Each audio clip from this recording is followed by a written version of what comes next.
Welcome, everyone. I'm Candace, co-founder and co-CEO of Disco, the AI-first learning platform built to run and scale transformative learning experiences by combining AI, community, and learning with modern design.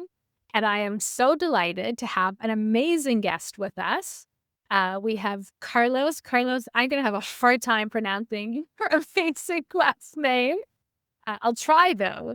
Carlos Gonzalez de Villaumbrosia. Let me know how I did. I'm medicine. The CEO of Product School with us. And Carlos has built a phenomenal learning business.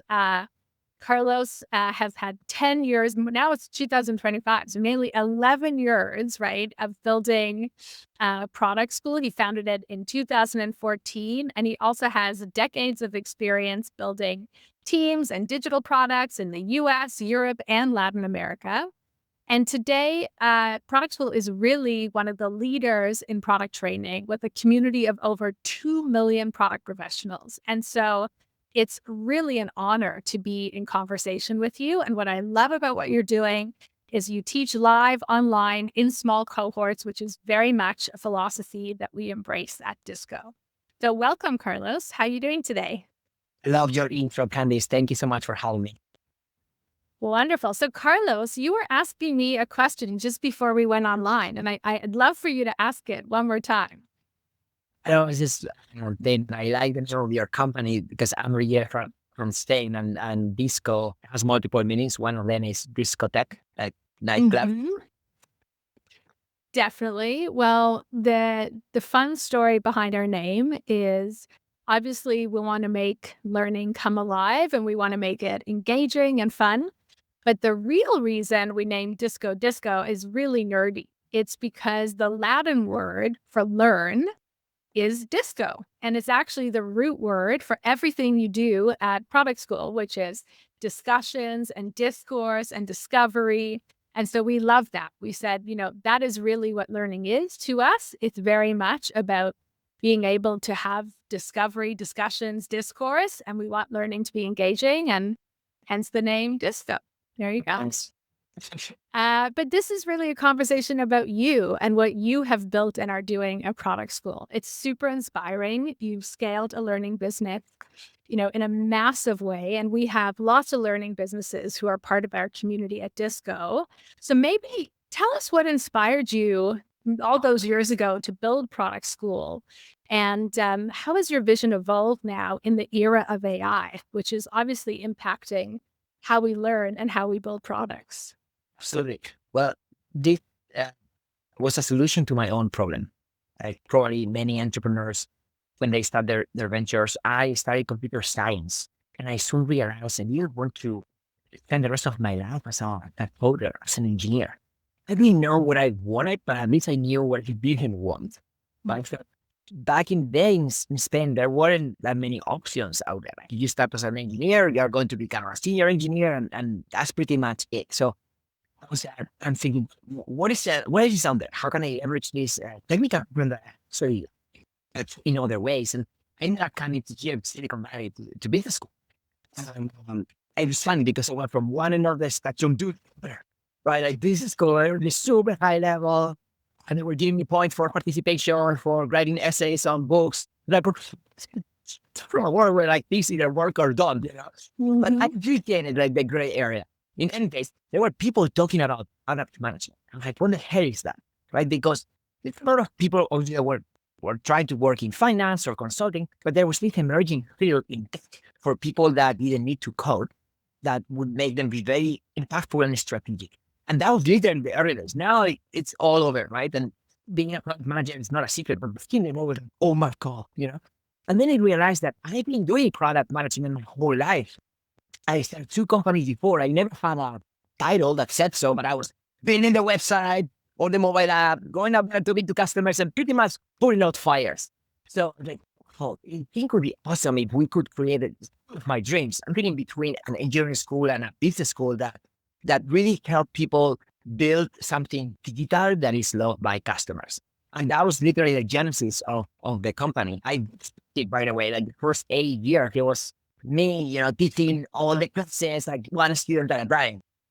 Incredible. Well, I'm a huge believer that like solving a problem for yourself, right, is a really, really good idea because you feel that pain, you have that empathy, and you're able to sort of bring all your learnings to the world. And just look at how beautifully you've scaled product school since those early days. And I'm so curious, has your vision evolved in the era of AI? Like maybe just for the audience's sake, maybe give us a quick overview of what product school is today, what you offer and how you teach, and then tell us a little bit about how your vision is evolving, in this radical new era of, AI. Yeah, it has evolved quite a bit. So when I started the company, we were small operation, mostly teaching product management in person in San Francisco. And today we are the largest community for product leaders with over 2 million members from all over the world. We've trained from some of the largest companies in the world, JP Morgan or Walmart, so many other people at all different levels of the career, from entry level PMs all the way up to chief product officers. So if you Google apps or you put product school in any LRM, we should be up there, because we've been investing a ton of time in building the community that we didn't even test. There's a lot of communities out there for founders, CEOs within the States, right? In interviews. But like there's like that next level that is actually very involved in building that wasn't always on the spotlight. And we wanted to democratize access to product management and leverage those leaders to share those good practices because there was no playbook. People back in the day would think that you have to be born a vision of it in order to build products, right? But no, you have to learn it. It's a bunch of hard skills that come with just hard work and experience. So that's been the focus of the company. And I think in that perspective, we haven't changed because we still have our focus on products. Yes. The way we serve our customers is completely different. Now we are live online instead of live in person. We've always kept that live component that you mentioned. Like, absolutely, I just don't believe in just serving people a bunch of on-demand videos and hoping that they do something good with it. And but also when my mostly focused on the enterprise business. When we started the company, we were a B2C company. We would have a bunch of like public trainings for people to sign up. We still have some of that, but the vast majority of the business is the private custom engagements with large organizations. Amazing. That's super, super helpful. And, that's kind of a little bit of Disco story too, which is interesting, is like we started, with very, very small creators, right? And then we said, actually, we're really well suited for bigger learning businesses. And then now we're actually focusing on enterprises because that's where a lot of people are trying to upskill and build skills. So it's really interesting. But just like you, the through line is we fundamentally believe learning is an active, like it's an act. It's an active act, right? Like you need the live and you need the peers in order to create transformative outcomes. And so maybe tell us a bit more about that in your business. Like you commented that the lean back and just consume content isn't there. So what are you doing in product school when it comes to live cohorts, projects, peers? Tell us a bit about the pedagogy. So, well, first and foremost, and this is kind of like the opposite of the traditional playbooks. Our teachers are not teachers. They're all real world practitioners, product leaders actively working at Google, Netflix, Airbnb, like real some companies that have been building build products for millions of people. They, in many cases, keep their full-time jobs and teach with us on the side. And I love that because I believe that best instructors are practitioners, especially in a discipline that is evolving so fast. The other element that I think is pretty unique is the small cohort size. There's a lot of organizations out there that would say, oh, we do cohort learning. Yeah, but you put 200 people in the cohort. It's black. What's a cohort? No one knows each other. So we actually slash our zero. It's literally up to 20 people. Everybody knows each other, builds a relationship with each other. The instructor knows your name, and we're building together. I think that is a very differentiating area. And then ultimately, I think that the hands-on element, especially in a discipline like product, is critical. I would say that's the third and last differentiator. Look, I have ADHD. I think I was a good student because my parents forced me to study. I didn't want to, and they pushed me.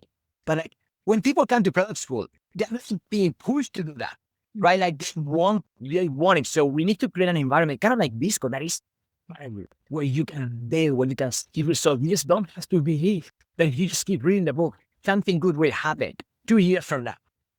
I love that. I mean, you hit the nail on the head, right? Which is like, you have to be enrolled, you have to be engaged, you have to have an experience that, gives you excitement, feedback, engagement. So fully aligned. Now, what I think a lot of learning business and learning organizations are trying to figure out is, how is AI changing the way you run your business today? So, maybe we can just start with, what are some of the biggest operational challenges that you've actually started solving using AI at product school? Because I think a lot of people are really interested in unlocking this operational advantage. Yeah. And by the way, I'm all over it. As a product geek at heart. First of all, I approached it with a student. A couple of years ago, and wait, so 50. And I was there in your position, right? Asking all these product leaders, all my peers, the air doesn't work. Because I see people giving the help, but I really don't think they believe it, right? So it's been 2 years already. I have a decent understanding of the situation. I still believe that there's much more to come. Well, I'll give you a specific example. So the first move for us was external.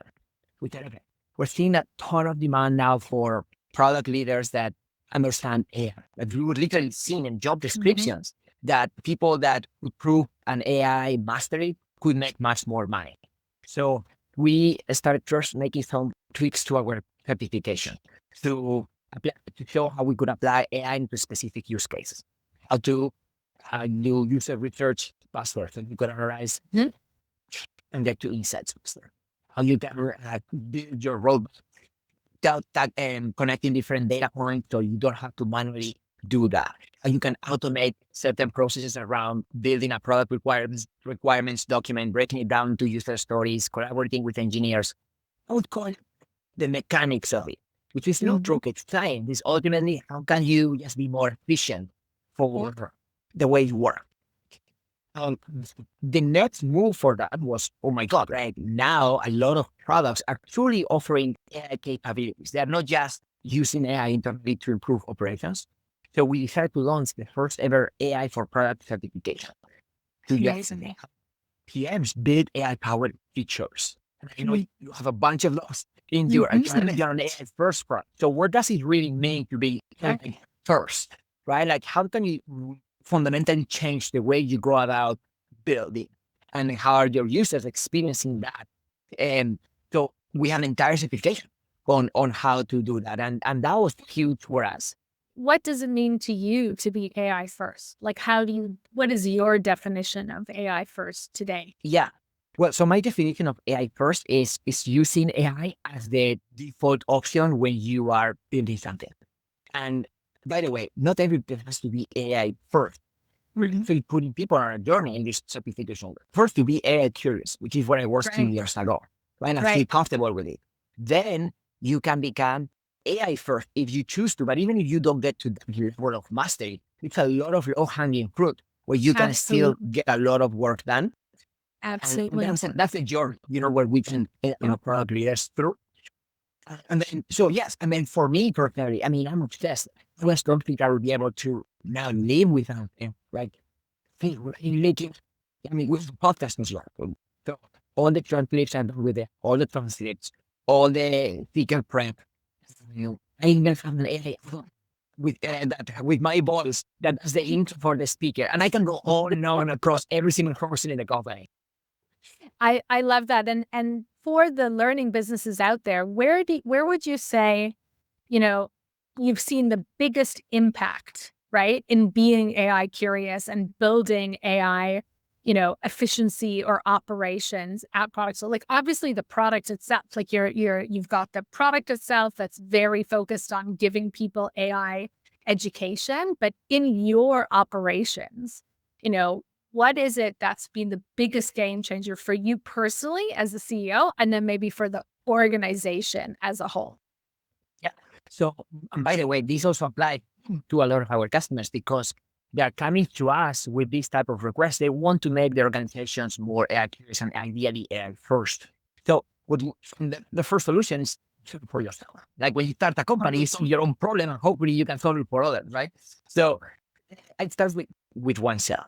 Like I realized that this is a real transformation and it can never work if I don't believe in it and I don't lead by example. So the first step was how can I put the mask first and learn as much as possible and start finding use cases where I can see right.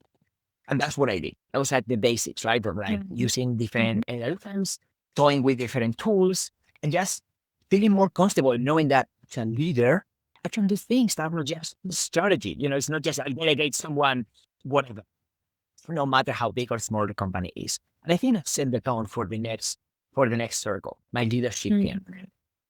We see that people who are more champions versus people who are more late adopters. But I was trying to identify those champions, not only in the leadership team, but then in the rest of the organization, and like giving them the stage, creating an environment where they could share that with weekly or hands meetings. We were doing weekly demos where everybody in the company could highlight whatever even if it's style, even if they were able to rearrange a spreadsheet, in a different view. Let's celebrate, let's show that this is a good thing. Obviously, we're on one level, but it's starting that step by step. So the customer success team, for example, has found ton success with that. We haven't, but I wouldn't call it an agent yet because most of the work is still done with a human, but I can't wait. I'm pushing them to really turn that bot into an agent to be as efficient as possible. Also do the user research internally with AI. We got AI. We've targeted thousands of product leaders at this point, and they are all filling out surveys and giving us intel that is almost impossible to analyze unless we use technology. So we are using that in-house to be able to make better decisions. On the product side, our team is now living on Cursor. Prototypes, all the deployment is now, for the most part, done with it. I still feel like that's not enough, So you kind of feel a little bit imposter syndrome here, trying to tell people what I do because I'm like, man, a guy wish I could be doing much more. I love your enthusiasm. Like I literally told my team, I feel like a kid in a candy store. Like I've always dreamed of being able to do certain things. And now it's like one day you wake up and it's possible, right? Like just the amount, the velocity and the speed at which you can learn and generate and create is just totally wild, and I'm a mom of 2 teenagers and watching them develop, with these no-code tools on, whether it's Lovable or, Bolt, et cetera. It's wild, right? And it's very, very exciting to see what's possible. Speaking of tools, I know a lot of people here are thinking about like, which tools should I be looking at? Which platforms? Do you have any specific tools or platforms that have had the greatest impact? You mentioned Cursor, obviously, but anything else that you want to sort of highlight as a favorite? Yes, and by the way, I also have to keep mine are 6 and 8. And last weekend I was building a video game, Minecraft video game for them on these two called Scratch by the MIT. Yeah, I love Scratch. It's great. And, it's funny because people always ask, like, what is the tool and what is the prompt? I think that's going to solve your problems. I need so much. Like, go back. But I can tell you specific tools that we are actually highlighting in our certification that are specific for crafting and I think are really powerful. So there are different parts of the user lifecycle. I mentioned Cursor, Lovable, Bolt, Replit, even Windsurf. They're all on the frontier in terms of building without real code. And I want people to deploy. So that applies to both engineers and product managers. Now we're seeing a whole trend of a lot of no-code tools that are also getting that space, or Enva or Gamma. They started as like AI-powered content platforms, and now they are also doing more of a website or app building, which is incredible. Internally, we use either Mixpanel or Amplitude for analytics. That's been really helpful because at the end of the day, like, data was for the data team. Like, you needed to know SQL and even have access to the tool to learn what's going on. Now you can speak like natural language to them, and they can understand you and give you the report, the freaking report, right? Because I don't want more reports. I want someone to interpret the report and tell me what they think about them, instead of giving more homework. But AI has been really helpful for that. I told you what, for marketing purposes, for the podcast, we use Opus for short clips. We use Simplicia for the AI clone that I have. So I could go on and on. Yeah. I'll tell you where I want to go next, because I'm looking at the time. It's like I could spend like an hour talking to you, but we have half an hour. So I'm really interested, as somebody who is so passionate about AI and also education and product. Let's really talk about the learner experience and pedagogy, right? Because I think what we share in common is we actually want real outcomes from learning. There's lots of learning software out there that's compliance-driven learning, and I'm not sure sort of has the same intentionality around outcomes. But what I know to be true about your product and your offering is you care deeply that people walk away with the outcomes that you intend. So how do you think that learning experiences are going to change that are not only AI informed, but are truly like AI native learning experiences?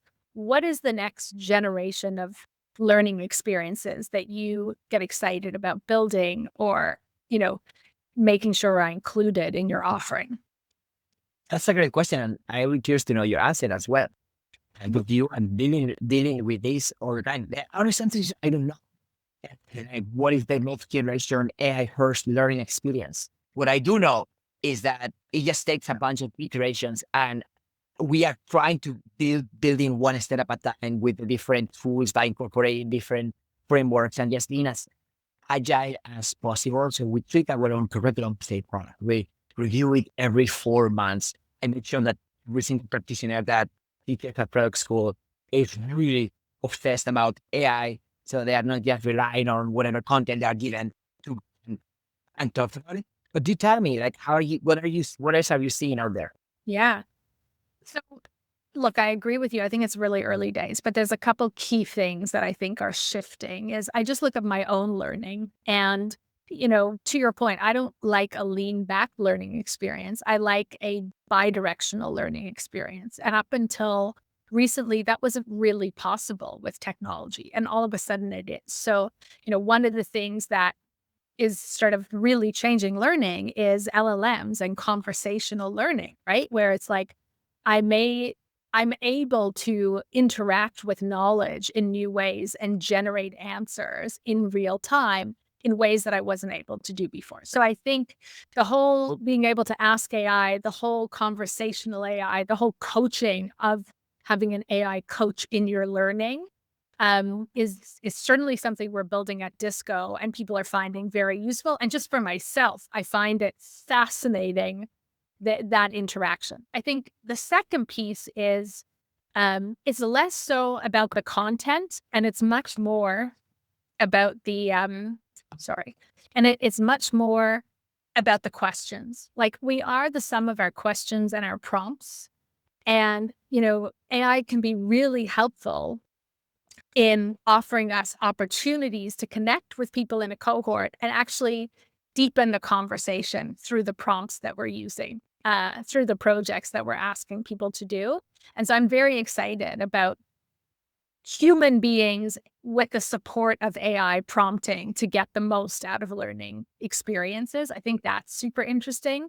And the last thing I'll say is just personalization and relevancy. So to your point on cohort size, if you're in a group of 200 people and it's like one curriculum for everybody, there's no chance it's relevant. It's far better if it's 20 people, but it may even be better to have a hybrid mix of shared experiences from others and then a very specific experience related to you. And so thinking about personalization, personalized programs, personalized coaching as a form of learning is, something I'm really curious about, but love your thoughts on those. Yeah, I've been experimenting with some of those things. Now, some of them didn't work yet, like the AI coach thing. I was very excited. And then I realized it sucked. Like we couldn't create an AI coach that was better than.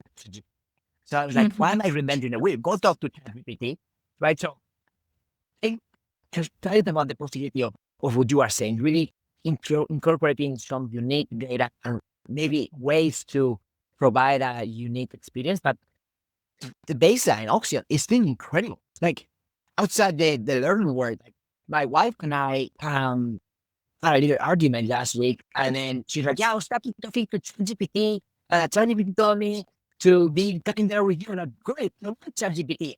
So it's like, wow, it's really a thing, right? That is now for any kind of situation.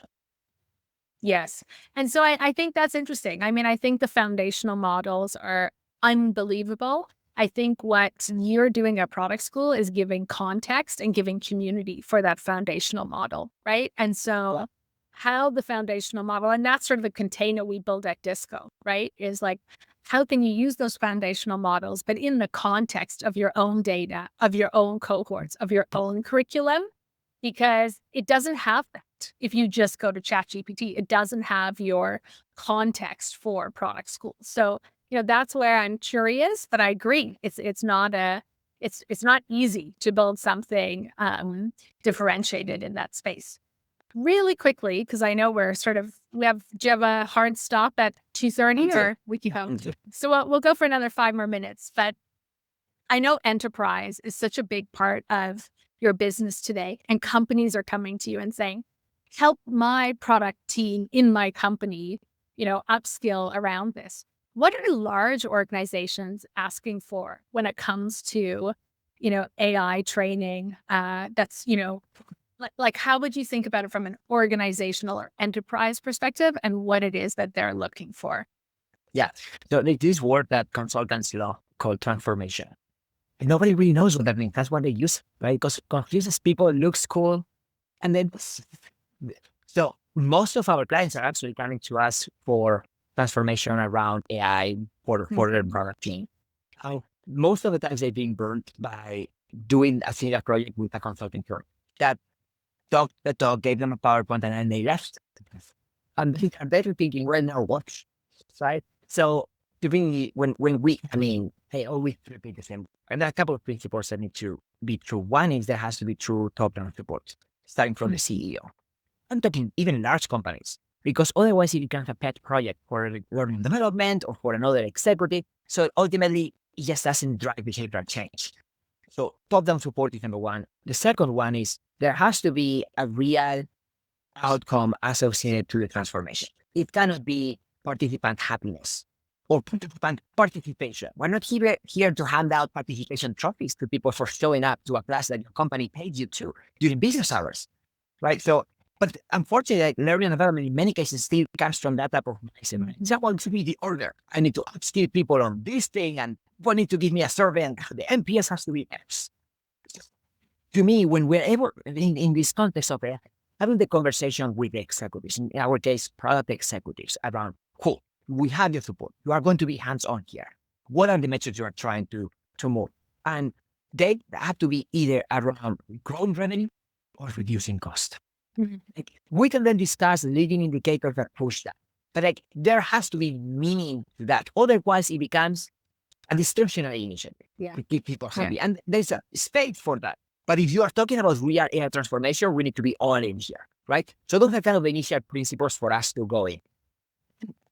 We need to go and create the same system that we were discussing of real world practitioners in very small cohorts, hands-on approach, and really in this case, using specific use cases for their company with their data. So they're finding those wins and they're coming to accelerate, saying, and now I need more of that. Or, like, but it's not like I'm giving you the full curriculum up front and then we talk about it 12 months later. Yeah, I love that. So don't hold it against me, but the start of my career was one of those strategy consultants. And you can see I've come a long way since then. But, Right. that is kind of why, right? Because at the end of the day, one day I woke up, I said, I work 90 hours a week and I create PowerPoint decks. I want to create real products, real companies. And so I think that's great. And we're hearing and seeing the same thing. And I think on this one, there really is like massive need and desire and will by executives to create the transformational change. And it feels different than certain other, zeitgeist moments because there really is massive benefits to enterprises by upskilling on AI, on workflow improvements, on, building AI first product. So just to leave our amazing community, we have a really interesting mix of people who run learning programs that use Disco. We have big companies who are looking to upskill on AI. And so hopefully there's opportunity for product school to help for their product teams. But we also have amazing learning organizations, really large businesses who are reinventing their entire operations with AI to be able to scale. If you were to leave our community here with, three pieces of advice in, scaling with AI for the next, 18 to 24 months, what would you end with? Staying with AI. I would just repeat an advice that has served me really well in my entrepreneurial journey from Y Combinator. You do things that don't scale. Because, it sounds so sexy to go and build a platform that is going to scale for an entire operation. And that's like what we hear from the executive. But I haven't found a way to replace okay, you come here, super executive, and you can feel tiny, but like start using your own hands to understand the possibilities, and then let's take it from there. Of course, we get to the point of scaling systems, but doing things that do not scale first and getting that initial buy-in, not just from the top, but like from those early adopters, is absolutely critical in any successful transformation that we've done. Right. I love that. And I would just echo your sentiment, which is like, I love the idea of doing things that don't scale, seeing what works, right? And then pouring fuel on that fire of the little thing that worked, right? As opposed to building, as you say, these massive systems that are very complicated, but don't really have the impact. So Carlos, what a treasure, really, and privilege to chat with you. Your energy just jumps across the screen. I would love to be in a class with you because you can just tell you're so passionate about what you do, and it really is like such a privilege to sit across with somebody who really believes in our pedagogy, which is live, cohort-based, project-based, peer-based learning, and see just how amazing you've sort of led this organization to scale to the extreme success that you have. So keep doing the wonderful work, and hope we get to collaborate in the future. Thank you so much for your time. I always say it's a great sign when we go over. That means that we're here because we want to. Now, the downside is now I'm late for my next Zoom meeting. So that's how it is. For sure. Have a good one. And thanks everyone for joining. Take care. Bye.